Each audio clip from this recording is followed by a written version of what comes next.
Ayan na po ang 18 Marines, mga nating mga viewers. Ayan sila. Sa likod. Ay, walang ngalan sa harap. Wala pa nagsiset up sila ng mic. Sisit up sila na? Harangan yung vlog ko. Sisit up. Sakit na pa ako. Sakit na pa ako. Harangan yung vlog ko. But this is my second vlog. My first was a while ago. Yan naman This is na. my second vlog. Ayan na sila.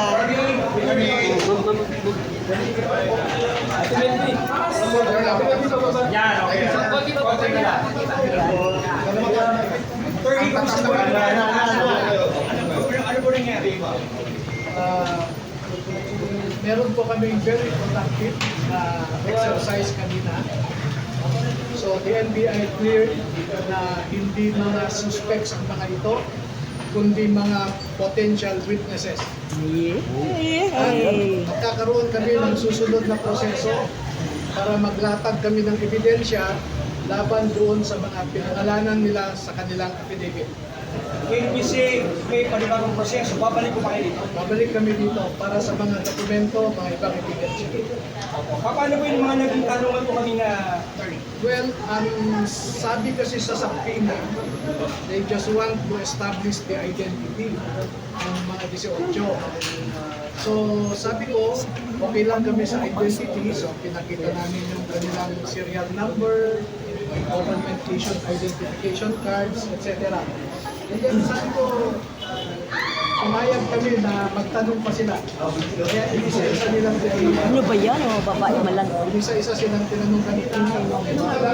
Sabi ko na very productive po yung araw na ito para sa hinahangad natin na magkaroon ng justisya doon sa mga ninakaw sa kaban ng bayan. Attorney, initially po, ang gusto daw po ng NBI ay magkaroon po ng one-on-one interview sa hearing meetings.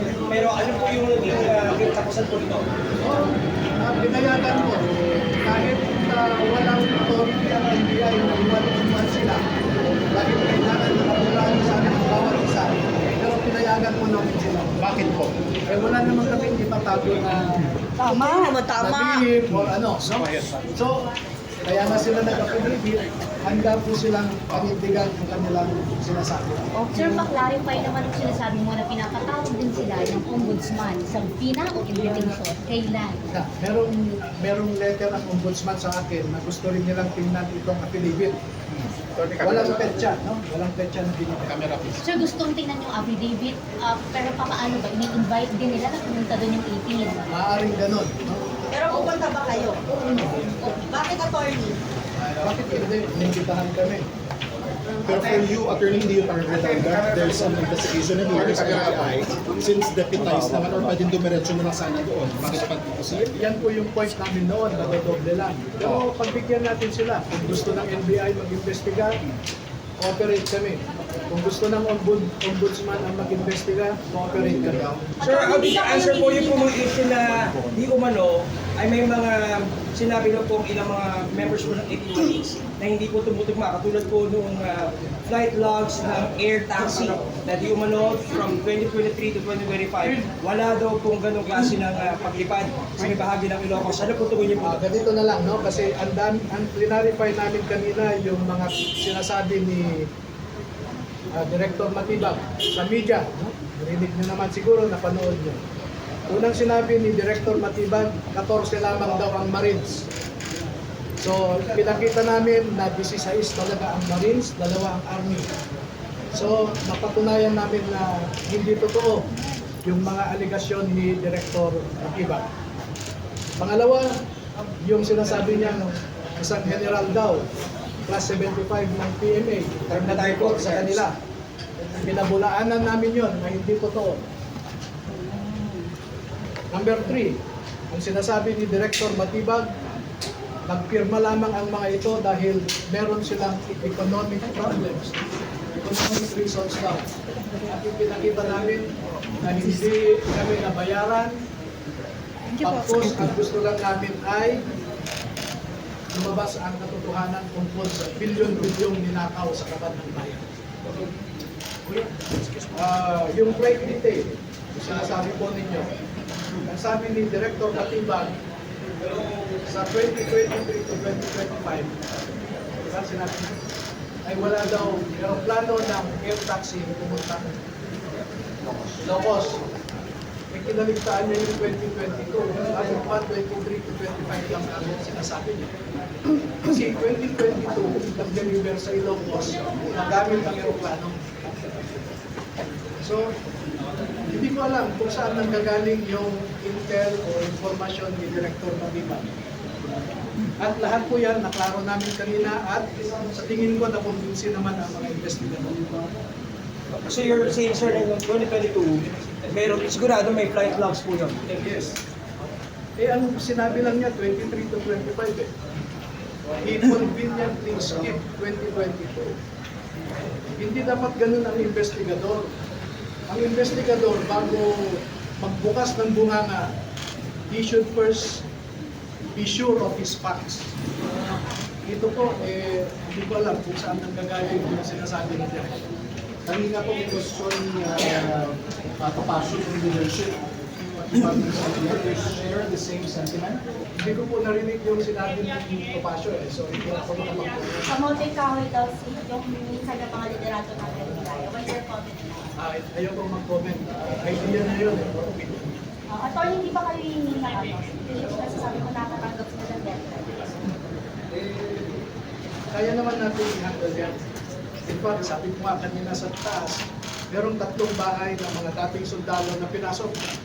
Hindi yung mga kasamahan ng mga ito.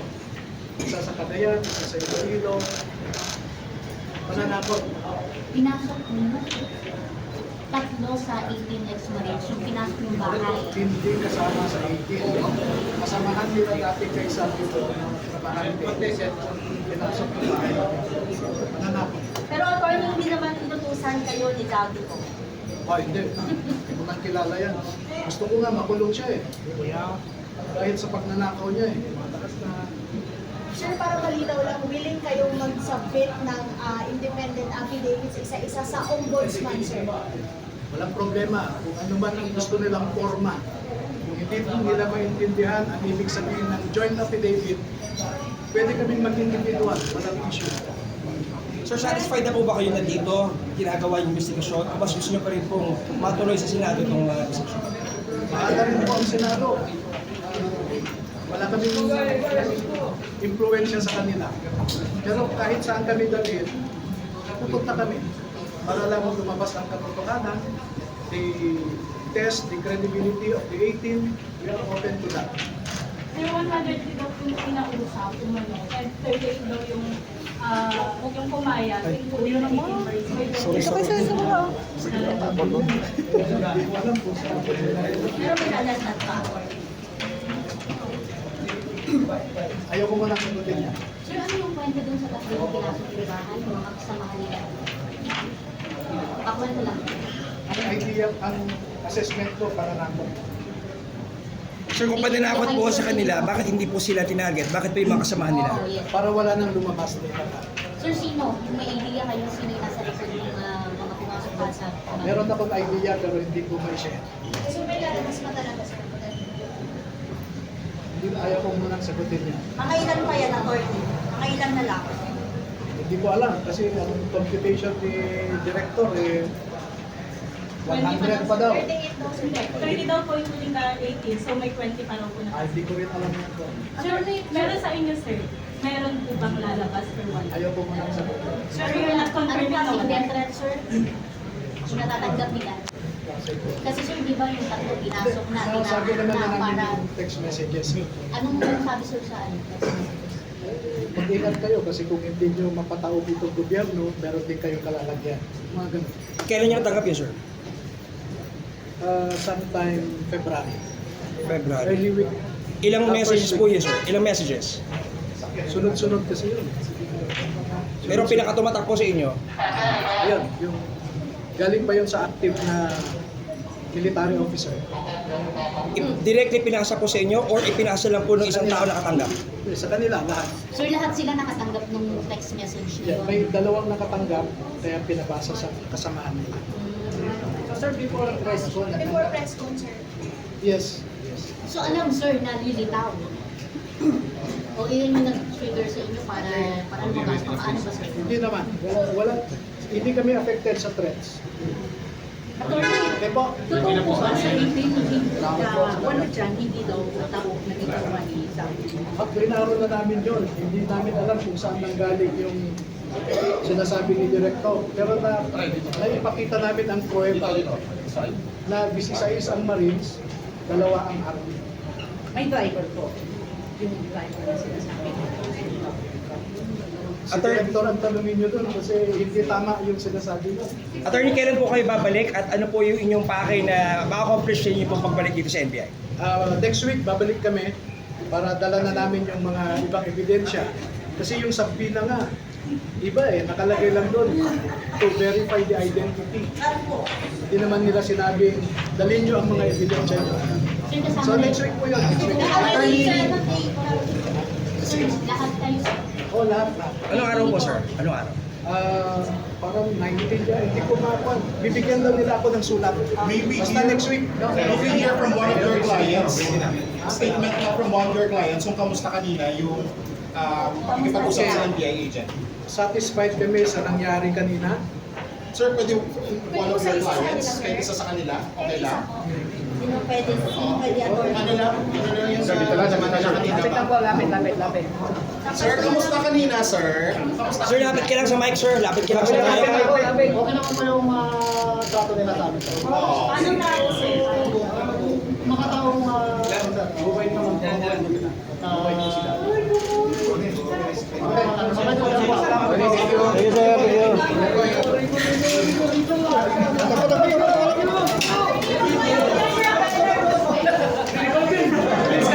Ito na mga kapuso.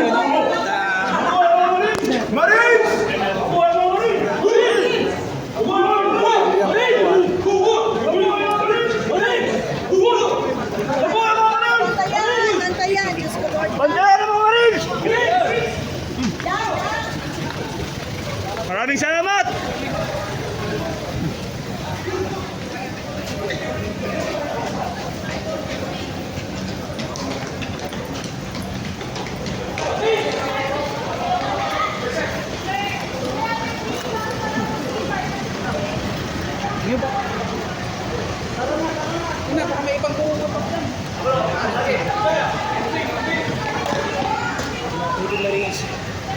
Ayan po. Marines! Marines!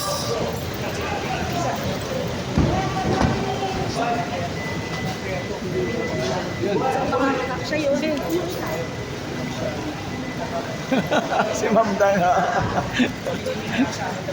Ayan, no? Ayan po, mga kababayan natin. Ang sinakyan ng mga Marines, no? Okay na, guys. At saka ito pa.